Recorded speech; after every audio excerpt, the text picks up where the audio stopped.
Сайн байцгаана уу? Манай дараагийн дугаар ороход бэлэн болсон байна. Энэ удаагийнхаа дугаараар та бүхэндээ хүний санаанд жоромгүй нэгэн маш харамсалтай эргийн тухай ярьж өгөхөөр бэлдсэн байгаа. За ингээд шууд бичлэгээ эхэлцгээе. Ллойд Мишель хоёр нь 3 охиныхоо хамтаар Нью-Йорк мужийн Корнинг хотод амьдардаг нэгэн гэр бүл.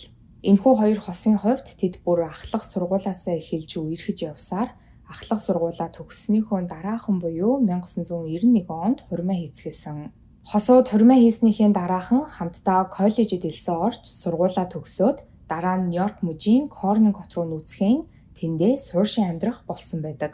Нью-Йорк мужид нүүж ирснийхээ дараа Ллойд Мишель хоёр 3 охины аав ээж болцгоосон. Хамгийн том охиных нь нэр нь бол тодорхойгүй. Гэхдээ дунд охиныг нь Кэри, харин бага охиныг нь Шарлотт гэдэг. Ллойдын хувьд тэрээр Корнинг Глас гэх үйлдвэрт инженерээр ажилладаг бол Мишелийн хувьд харин гэрийнх нь ойрхон байх нэгэн коллежид багшилдаг. Ерөнхийдөө бол Ллойдын гэр бүлийг хинч харсан гэсэн энгийн л нэг сайхан гэр бүл шиг харагддаг байсан хэмээн эргэн тойрных нь хүмүүс ярьсан байдаг. Ллойд Мишель хоёр хин нь гэр бүл үр хүүхдүүдтэй цаг заваа зарцуулдаг, аль болох гэр бүлээрээ хамтдаа цагийг өнгөрөөхийг хичээдэг ийм гэр бүл байсан. Гэхдээ хосууд 2008 онд буюу гэрэлснээсээ хойш 17 жилийн дараа салцгаахаар шийдэн хоёр тийш болцгоосон. Тэд хоёр тийш болох үед Ллойд том охин болон дунд охин Кэритайгаа хамт амьдарч эхэлсэн бол харин Мишель бага охинтойгоо хамтдаа амьдрах болсон байдаг. Ингэж явсаар энэ явдлаас хойш нэлээд хэдэн жил өнгөрч 2017 он болсноор Ллойд Мишель хоёрын дунд охин Кэри их сургуульд элсэн орж сургуультайгаа ойрхон амьдрахаар гэрээсээ нүүж ганцаараа амьдрах болсон. Гэхдээ том охин нь бол энэ үед аавтайгаа амьдарч исэн хэвээрээ харин бага охин нь дунд ангид сурч исэн тул мөн л ээжтэйгээ хамт амьдарч исэн хэвээрээ байсан. За 2017 оны 8 дугаар сарын 28-ны даваа гарагт Шуурхай албаны 911 утсанд нэгэн дуудлага ирдэг. Энэхүү дуудлага өгсөн эрэгтэй нь Мишелийн хөршин байсан бөгөөд энэхүү эрэгтэй охин нь Мишелийн бага охин Шарлоттой найзууд охтууд энэхүү өдөр хамтдаа нэг тийшээ явахаар төлөвлөөд тэднийг хүргэж өгөхөөр ярилцчихсан байсан. Ингээд хөршийн залуу охиныхоо хамтаар Мишелийн гэрийн үүдэнд Шарлоттыг авахаар ирсэн боловч гэрээс нь хинч гарч ирээгүй. Тиймээс өнөөх залуу гэрийнх нь үүдэнд очиод хаалгыг нь тогшсон боловч мөн л хинч хаалгаа тайлаагүй. Ингээд хөршин Мишелийн хаалганыхын дэргэд байх жижигхэн цонхоор гэрийнх нь дотгош харахаар оролдох үед шатан дээр нэгэн эмэгтэй хүн зогсож байгаа мэт харагдсан.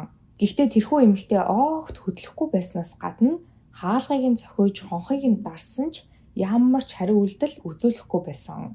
Тиймээс энд нэг л зүйл буруу байна хэмээн таамагласан залуу 911-т дуудлага өгсөн нь энэ байсан. За залуугийн өгсөн дуудлагын дагуу цагдаагийн ажилтнууд Мишелийн гэрт нь ирэх үед мөн л хинч хаалгаа тайлж өгөхгүй байсан тул цагдаагийн ажилтнууд хүчээр дотгош нэвтрэн орсон. Ингээд цагдаагийн ажилтнууд хоёр давхрынхаа шатны байруулаас олсоор дүүжлэгдэн хоолой нь богдон амьсгал хураасан байдалтай байх 46 настай Мишелийн цогцыг олсон байдаг. Ер нь бол Мишелийн цогцыг харахад тэрээр амиа хорлсон мэт харагдчихсан. Дээрээс нь гэрт нь Мишелээс өөр хинч байгаагүй. Хэдийгээр түүний бага охин болох 14 настай Шарлотт гэртээ байж ах ёстой байсан, бүр найзтайгаа уулзах гээд цаг хүртэл товлжчихсан байсан хэдий ч Шарлотт хаана байгаа гэдг нь мэдэгдэхгүй тодорхойгүй байсан. Тухайн үед цагдаагийн ажилтнуудын таамаглаж ирснээр магадгүй Шарлотт ээжигээ амиа хорлсон байдалтай байгааг нь олж харчаад гинтийн гүн шоконд орон гэрээсээ гараад явсан байх боломжтой хэмээн санаа зовцоож исэн тул Мишелийн экс нөхөр болох Ллойд руу холбоо барихаар оролцоож исэн. Гэвч Ллойд утсандаа огт хариулаагүй.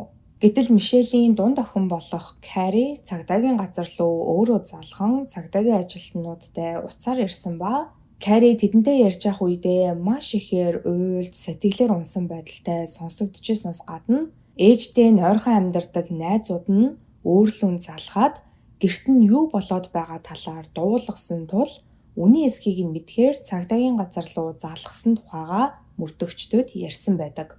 Ингээд Кэритэй уцаар яриад мөрдөгчдийн олж мэдсэн өөр нэг чухал зүйл нь гэвэл Кэригийн дүү Шарлотт тухайн үед Кэритэй хамт Кэригийн гэрт нь байж исэн. Тэгэхээр ямар ч л байсан Шарлотт эгчтэйгээ хамт аюулгүй байгаа гэдг нь ингээд тодорхой болсон байгаа. За нэгэнд бага охиныг нь аюулгүй хэвэн байгаа гэдгийг олж мэдсэн мөрдөгчид Мишелийн эргэн тойрны хүмүүстэй уулзаж ярилцаж үзэхэд тэд бүгдээрээ дуу нэгтэйгээр Мишелийг амиа хорлсон гэж огт бодохгүй байгаа талаараа мөрдөгчдөд ярьсан байдаг. Мишель өөрийн хийдэг ажилдаа дуртай, гэр бүлдээ хайртай. За тэр бодгой сүүлийн үед өөрийн гэсэн хувийн жижиг бизнесийг эхлүүлэх гээд маш их догдолж байсан талаар нь ч мөн эргэн тойрных нь дурсан ярьсан байдаг. Гэхдээ Мишелийн хамгийн ойр дотны хүмүүсийн ярьж байгаагийн дагуу Мишелийг амиа хорлоогүй гэж үзэхэд бол бас л учир дутагдaltaй байсан. Яагад гэвэл ер нь ямар ч хүн ойр дотныхон хэн нэгнийг ийм байдлаар алдах үедээ тухайн хүнийг өөрийнхөө амийг хорлсон гэдгийг нь хүлээн зөвшөөрдөггүй. Тиймээс мөрдөгчөд мөрдлөгөө цааш үргэлжлүүлсээр л байсан. За яг энэ үеэр Мишелийн дунд охин Кари мөрдөгчдөд утсаар мэдүүлэг өгсөн байдаг. Каригийн ярьснаар бол Кари ээжигээ амиа алдахаас 2 хоногийн өмнө амралтын өдрүүдийг тохиолдуулан ээжтэйгээ дүүтэйгээ хамт цагийг хөвгчлөлтөд өнгөрөөхөөр ээжийнхаа гэрт нь явж утсан. Гэвч байдал түүний төсөөлснөөр өөрөөр эргэж Мишель Кари хоёр хоорондоо маргалцсан байдаг. За энэхүү маргаан нь яг юунаас үүссэн бэ гэхээр урдын лайдал ааваас нь буюу Ллойдоос болж үүссэн ийм маргаан байсан. Мишель Ллойдыг ямар ч хариуцлагагүй хуваа хичээсэн үйлдэлүүд сүүлийн үед ихээр гаргаж байгаа талаар нь Карид ярьж, харин Кари энэ тухайд ээжтэйгээ огт санал нийлэхгүй байгаа талаараа хэлэх үед Мишель уурлан "Чи дандаа л аавыгаа өмөрч аавынхаа талд ордог. Өмнө нь ч тэр, одоо ч тэр" хэмээн Карид ууралж эхэлсэн. Уг нь Кари ээжиндээ хонхоор төлөвлөжсэн хэдий ч энэхүү маргаанаас болоод гэрлүүгээ буцахаар шийдэж, буцахдаа дүү Шарлотыгаа аван амралтын өдрүүдийг дүүтэйгээ хамт өнгөрөөхөөр дүүтэйгээ хамтдаа буцаад гэрлүүгээ явсан байдаг. За энэ нь бол Каригийн хэлж байгаагаар ээжигээ хамгийн сүүлийн удаа харсан, бас ээжтэйгээ хамгийн сүүлийн удаа ярилцсан явдал байсан. Цаашлаад Кари аав ээж хоёр нь хоёр тийш болохоос өмнө ч гэсэн гэр бүлийнх нь харилцаа бусдын боддог шиг тийм ч халуун дулаан сайхан бол огт байгаагүй. Ллойд Мишель хоёр байнгын хэрүүл маргаантай нэг нэгнийгаа өөлж гойчилсан өнгө аястай байдаг байсан талаар мөн мөрдөгчдөд ярьсан. Гэхдээ Каригийн хэлснээр ээж нь хизээч Ллойдыг өөрөөс нь салахаар шийднэ гэж бол төсөөлж байгаагүй. Гэтэл Ллойд Нью Жерсид шинэ ажилд ороод тэр даруйдаа Мишелээс салах өргөдлөө шүүхэд өгсөн. Ллойд Мишель хоёр салах үед том охин нь болон Кари хоёр аавтайгаа хамт амьдрахаар өөрсдөө шийдвэрээ гаргасан бол харин бага охин Шарлотын хувьд тэрээр бага насны өөрөө шийдвэр гаргах боломжгүй хэмээн шүүхээс үзэж Шарлотын хэнтэй амьдрахыг нь шүүхээс шийдвэрлэхээр болсон. Ингээд Шарлотыг асран хамгаалах эрхийн төлөө Ллойд Мишель хоёр удаан хугацааны туршид шүүхтээр маргаантай байсны эцэст шүүхээс Шарлотын асран хамгаалах эрхийг Мишельд өгсөн нь энэ байсан.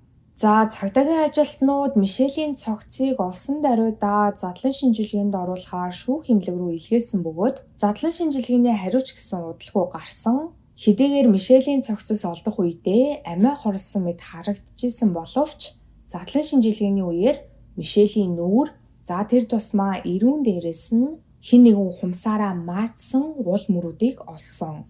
Тэгээд бүр хачиргалтай нь гэвэл иймэрхүү төрлийн хумсаараа маачсан уул мөрүүд хохирогчийн эрүүн дээрээс илэрх нь ихэнх тохиолдолд хохирогчийг хэн нэгэн ард талаас нь олсоор аль эсвэл ямар нэг зүйлээр хоолойг нь боох үед хохирогч амь тэмцэн өөрийгөө хамгаалахыг оролдож хоолойг нь боож байгаа зүйлийг өөрөөсөө холдуулахар оролдож явах үедээ өөрийгөө хумсаараа ингэж эрүүн дээрээ маачсан байх тохиолдлууд элбэг байдаг.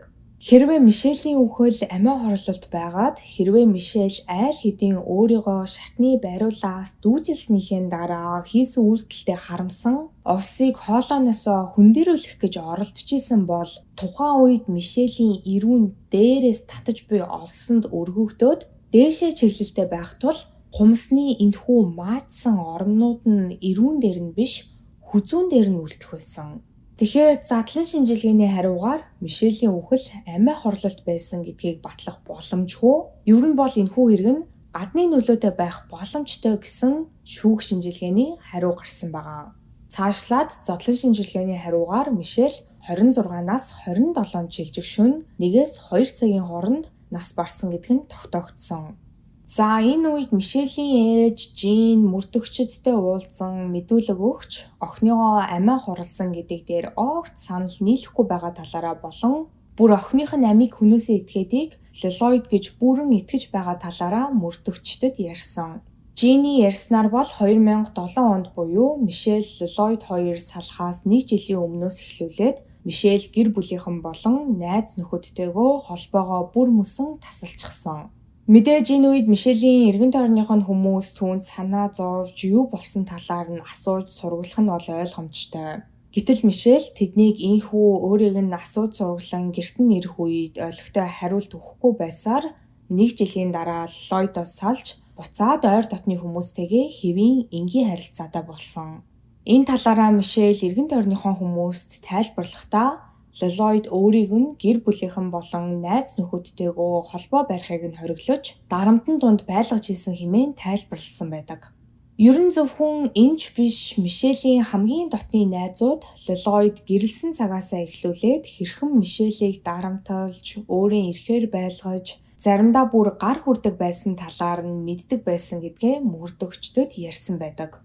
За Мишелийн цогцос олдсноос хойш мөрдөгчд Ллойдтэй холбоо барих гэж хэд хэдэн удаа оролдсон боловч огт холбоо барьж чадахгүй байсан тул дунд охин болох Каритай нь холбогдож Каригаар яриулж ийж арай гэж Ллойдтэй холбоо барьж чадсан.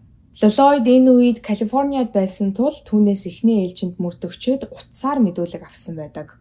За Ллойдын ярьснаар бол тэрээр 8 дугаар сарын 25-ны Баасан гарагт Каригийн амьдардаг хотод ирэн Каригийн дотор байртай нь ойрхон буудалд байрлаж охиныгоо нүүдэл суудал хийхэд нь тусалсан хэмээн мэдүүлэг өгсөн. Кари яг тухайн үед амьдарч исэн дотор байрнаасаа гарan өөр дотор байр руу нүүж исэн байлээ. Ингээд 5 дахь орой Кари дээр ирсэн Ллойд хагасаа өдөр Кариг нүүхтэн тусалж агаад Кари ээж болон дүүтэйгээ уулзахаар ээжийнхээ гэр рүү явж харин Ллойд нэгд өдөр нь Калифорниад ажлын ярилцлаганд орох байсан тул дараагийн өдөр нь буюу бүтээсээ өдөр Калифорниа руу ниссэн. За мөрдөгчд Ллойдын ярьсан энэхүү мэдүүлгийнхэн дагуу 8 дугаар сарын 26-наас 28-ны хооронд түүний явсан газруудыг нь утасных нь байршлахын дагуу шалгаж үзэхэд үнэхээр л үнэн зөв мэдүүлэг өгсөн гэдг нь утасных нь байршлаас тодорхой харагдчихсэн. Гэтэл энэ үеэр Мишелийн гэр чинжилгээ хийжсэн шинжээчид дахин хэд хэдэн сэжигтэй зүйлсийг олж илрүүлсэн байдаг. Мишелийн унтлахын өрөө тэр чихтэй нэг л ундуй, сундуй, эмх замбраагүй харагдчихснаас гадна энэхүү зурган дээр харагдаж байгаачлан Мишелийн ор толгооноос салаад хүндэрч өгсөн байсан. Үүнээс гадна Мишелийн унтлахын өрөөний ханан дээр нэгэн улаан өрөө өнгийн толб тогтож үлдсэн байснаас гадна энэхүү толбыг шинжилээд үзэхэд Мишелийн цус болох нь тогтогдсон. Тэгэхэр мөрдөгчд Мишель амь насаа алдахаас өмнө унтлахын өрөөнд ямар нэгэн зүйл болсон байх өндөр магадлалтай хэмээн таамаглаж эхэлсэн. Ер нь бол иймэрхүү хэрэг дээр ажиллаж байгаа мөрдөгчд үүнийг амиа хорлолт байсан гэд хэргийг хаачих тохиолдол цөөнгүй байдаг. Харин Мишелийн хэрэг дээр ажиллаж исэн мөрдөгчдийн хувьд Мишель амиа хорлсон байж магадгүй, гэхдээ бас үгүй ч гэж магадгүй. Тийм болохоор бүх зүйлийг тодорхой болох хүртэл эцсийг нь хүртэл энэ хэргийг хаахгүй гэх ийм үзэл баримтлалтай байсан. Тиймээс мөрдөгчд Мишелийн цогцсонд 2 дахь удаагийн задлан шинжилгээг хийлгэхээр өөр задлан шинжилгээний эмч хүртэл хөлсөлж авсан байдаг. За ингээд мөрдлөг ийхүү үргэлжилж явах явцад Ллойд Калифорниагаас Нью Жерсид буцаж ирсэн. Мөрдөгчд түүнийг буцаж ирсэн даруйдаа цагдаагийн газар дээр ирэн мэдүүлэг өгөх байх хэмээн таамаглаж исэн боловч эсвэргээрээ Ллойд ирсэн даруйдаа шүүхтэр очин сар болгон Мишель рүү явуулдаг хүүхдийн тэтгэмжийн мөнгийг зогсоох хүсэлтийг гаргасан байдаг. За хэдийгээр салсан ч гэсэн дундаасаа 3 хүүхэдтэй цаашлаад олон жилийн турш хамтдаа амьдарсан эхнэр нь амиа алдсан байх үед Ллойдын толгойд хамгийн түрүүнд орж ирсэн бодол нь хүүхдийн тэтгэмжийн мөнгийг зогсоох. Ингээд бодоод үзэхээр энэ бол яавч энгийн хүний хийх үйлдэл бол байгаагүй. Тийм болохоор мөрдөгчд Ллойдыг шүүхийн уртаалд хүлээж агаад гарч ирсэн даруйд нь түүнийг машиндаа суулгаад дахин мэдүүлэг авсан байдаг. Гэхдээ Ллойд дахиад л эхний мэдүүлэгтэйгээ яг адилхан зүйлсийг мөрдөгчдөд ярьсан. За өмнө нь хэлсэнчлэн мөрдөгчд Ллойдын утасных нь байршлахын дагуу 8 дугаар сарын 26-наас 28-ны хооронд яг хаана юу хийж явсан гэдгийг нь шалгаж үзэхэд ярьсан зүйлстэй нь бол яг таарч исэн. Гэтэл мөрдөгчд 26-наас эхлүүлээд Lloyd-ийн байрлаж исэн буудлынх нь гатан талд байрлах хяналтын камерын бичлэгийг нь шалгаж үзээд нэгэн хачирхалтай зүйлийг олж илрүүлсэн. За тэр нь юу байсан бэ гэхээр хагасааны орой Carrie ээжтэйгээ уулзахаар Lloyd-ийн байрлаж исэн буудлаас нь гараад машинда суугаад явсан. Тэгвэл энэ үедээ Carrie ганцаараа яваагүй. Lloyd Carrie-ийн машинд нь суугаад тэд хамтдаа тэндээс хөдлөөд явсан бөгөөд дараагийн өдөр нь буюу бүтэн сайнны өглөө өөрийн 6 цаг 30 минутанд Lloyd буцаад буудалдаа ганцаараа хурч ирсэн. Харин үүнээс 30 минутын дараа буюу өглөөний 7 цагт Carrie Charlotte хоёр Lloyd-ийн байрлаж исэн буудалд ирсэн гэдэг нь буудлын хяналтын камерын бичлэгэн дээр бичигдээ үлдсэн байсан. За тэгэхээр эндээс яг яагаад Lloyd Carrie хоёрын хин нь энэ тухай мөрдөгчдөд огт ам нээгээгүй вэ гэсэн асуулт гарч ирж байгаа. Тиймээс мөрдөгчдийн дараагийн хийсэн зүйл нь гэвэл тэд Carrie руу уцаар ярин түүнийг хилцээр ирж өөрийн биеэр мэдүүлэг өгөхийг хүссэн. Харин Carrie хариуд нь мөрдөгчдөд нэгд өдөр өөрийн биеэр очиж мэдүүлэг өгөх боломжтой хэмээн хариулсан байдаг. За мөрдөгчд ийхүү Carrie руу уцаар ярьсан нь цаанаа бас өөр шалтгаантай. Тэд энэ үед Carrie Lloyd хоёрын утсыг нь нууцаар чагнаж исэн ба мөрдөгчдийн таамаглаж ирснээр тэд Carrie руу уцаар ярих үед Carrie сандарч Lloyd руу залгана. Гэтэл яг л мөрдөгчдийн энэхүү таамаглаж ирснийхэн дагуу Carrie мөрдөгчдтэй ярьж дууссан даруйдаа аав руугаа залгаж юу болсон талаар бүгдийг нь хэлээд яахаа мэдэхгүй айж байгаа талаараа аавдаа хэлсэн. Харин Lloyd хариуд нь Carrie тандан мөрдөгчдтэй уулзах хэрэггүй, одоо буцаж тэднлөө залгаад гинтийн ажил гараад Нью Жерси явах хэрэгтэй болсон тул нэгд өдөр очиж чадахгүй гэж хэлхэмээн Carrie-д хэлсэн байдаг.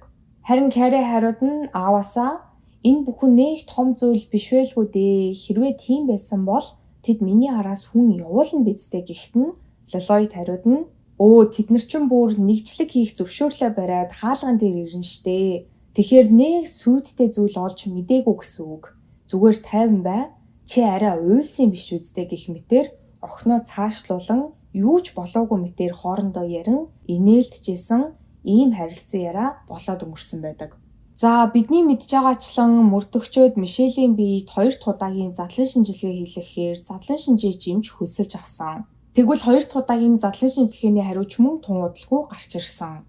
2 дахь удаагийн задлан шинжилгээний хариугаар Мишелийн үхэл бол амиа хорлолт байгаагүй, гадны нөлөөтэй хүү амны хэрэг байсан гэсэн албан ёсны дүгнэлт гарсан.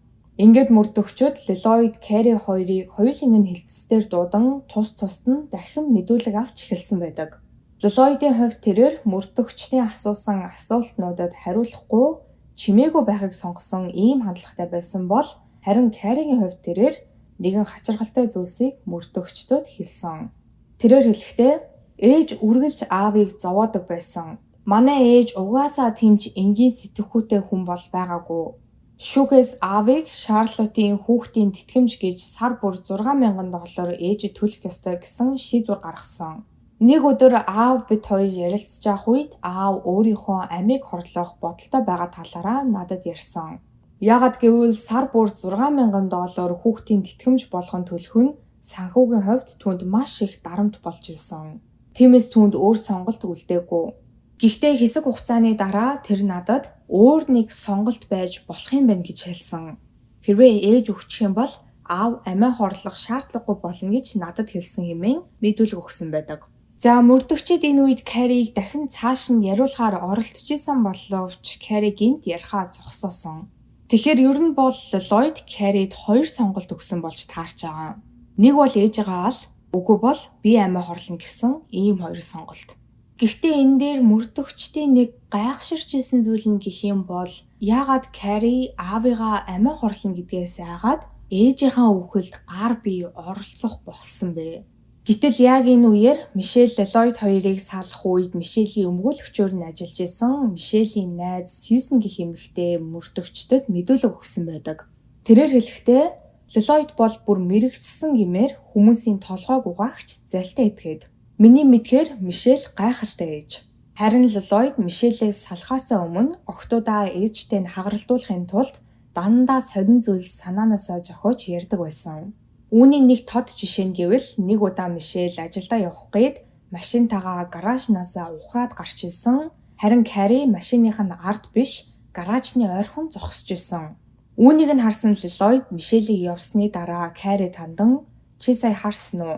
Ээж чинь чамайг яг машинаараа дайрч алах гэж байна штт. Чамайг яавал л алахыг л оролдсон байх. Чи арай аз болж машинд нь дайруулсангүй" гэж Кари хэлээд Каригаар бүр цагтаа руу залгуулж исэн.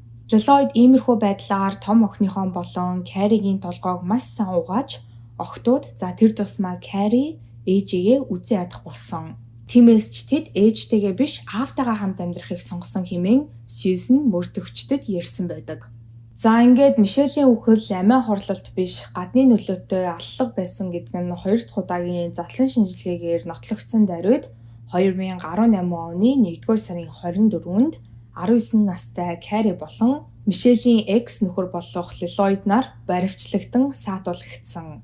Энэ үеэр Кари мөрдөгчдтэй тохиролцсон шүүхтээр Ллойдын эсрэг мэдүүлэг өгч авах ёстой ялын хэмжээгээ багасгах тохиролцоонд хүрсэн байдаг.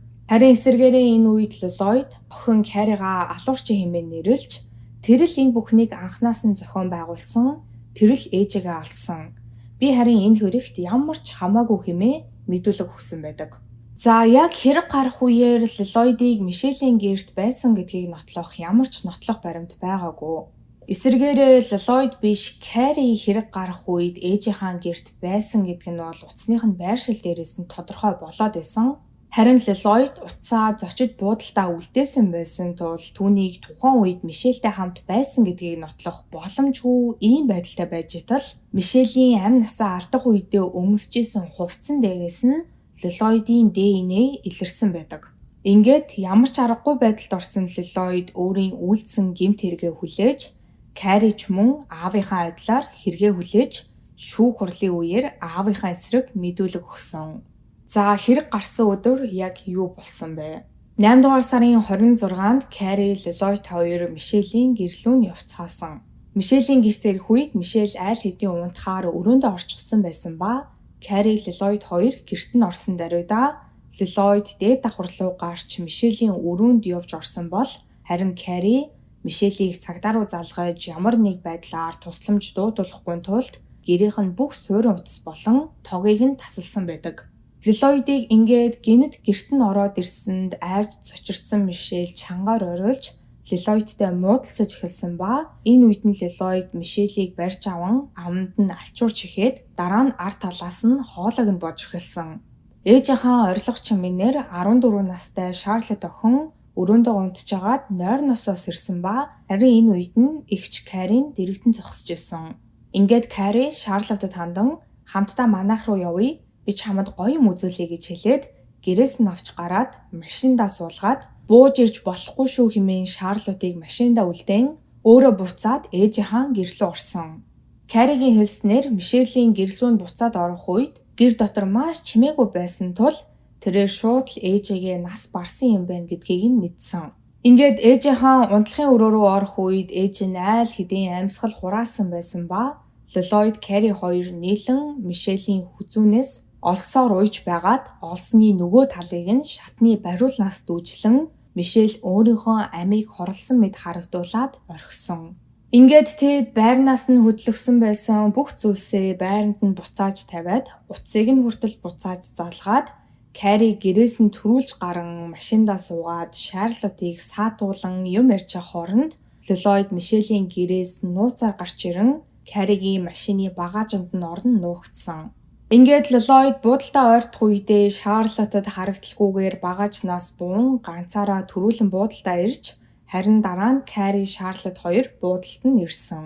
Тэгэхээр энэ бүх хугацаанд хөөрхий 14 настай Шарлотт охин юу болоод байгаа юу ч мэдээгүй тэдэнтэй хамт явж исэн байгаа.